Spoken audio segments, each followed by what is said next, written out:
ஆட்சியில் பங்கு என்பது தமிழ்நாட்டிற்கு ஒத்துவராது என முதலமைச்சர் மு.க.ஸ்டாலின் தெரிவித்துள்ளார். இதுகுறித்த கூடுதல் விவரங்களோடு இணைகிறார் எமது சிறப்பு செய்தியாளர் கிருபா. வணக்கம் கிருபா.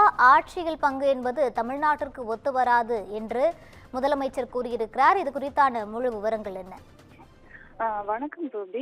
ஆட்சியில் அதிகாரம் வேண்டும் என காங்கிரஸ் தரப்பிலிருந்து தொடர்ந்து முழக்கம் எழுப்பி வரும் சூழலில் முதல் முறையாக முதலமைச்சர் ஸ்டாலின் தனது கருத்தை பதிவு செய்திருக்கிறார். தனியார் கருத்தரங்கு நிகழ்ச்சி ஒன்றில் அவர் பேசி வருகிறார். அவர் பேசியது என்னவென்றால், ஆட்சியில் பங்கு தமிழ்நாட்டுக்கு ஒத்து வராது என்ற கருத்தை முன்வைத்திருக்கிறார். அதே போல திமுக காங்கிரஸ் இந்த தேர்தலில் இணைந்து போட்டியிடும் என்பதையும் அவர் உறுதிப்படுத்தியிருக்கிறார்.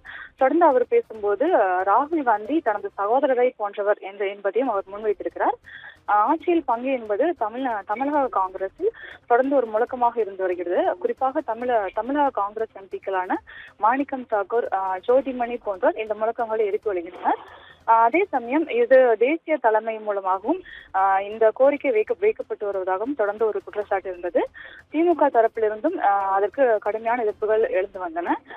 இந்த மோதல் தொடர்பாக அண்மையில் பேசிய கனிமொழி, திமுக காங்கிரஸ் கூட்டணியில் எந்த ஒரு பிளவும் ஏற்படவில்லை என்றும் தொடர்ந்து பேச்சுவார்த்தை தொடர்பாக குழு அமைக்கப்படும் என்றும் தெரிவித்திருந்தனர்.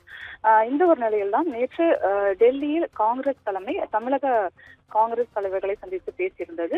அது தொடர்பாக பேசிய கிறிஸ் ஜோடங்கர் திமுக தேர்தல் பேச்சுவார்த்தையை தாமதப்படுத்துவதாக குற்றம் சாட்டியிருந்தார். இந்த ஒரு சந்திப்புக்கு பின்னர் திமுக தரப்பிலிருந்து உடனடியாக பேச்சுவார்த்தை தொடங்கப்படும் என்ற அறிவிப்பும் வெளியானது. விரைவில் குழு அமைக்கப்படும் என்ற ஒரு அறிவிப்பும் திமுக தரப்பிலிருந்து சொல்லப்பட்டது. இந்த ஒரு தேர்தலில் தான் தனியார் கருத்தரங்கு நிகழ்ச்சியில் பேசி வரும் முதலமைச்சர் ஸ்டாலின் ஆட்சியில் பங்கு என்ற முழக்கம் தமிழ்நாட்டுக்கு ஒத்து வராது என்ற தனது கருத்தை முன்வைத்திருக்கிறார். இதன் மூலம் இந்த ஆட்சியில் அதிகாரம் என்ற விவகாரம் முதலமைச்சர் ஸ்டாலினால் ஒதுக்கி வைக்கப்பட்டிருக்கிறது என்பது தெரிய வந்துள்ளது. ரூபி, விரிவான விவரங்களை வழங்கியமைக்கு நன்றி கிருபா.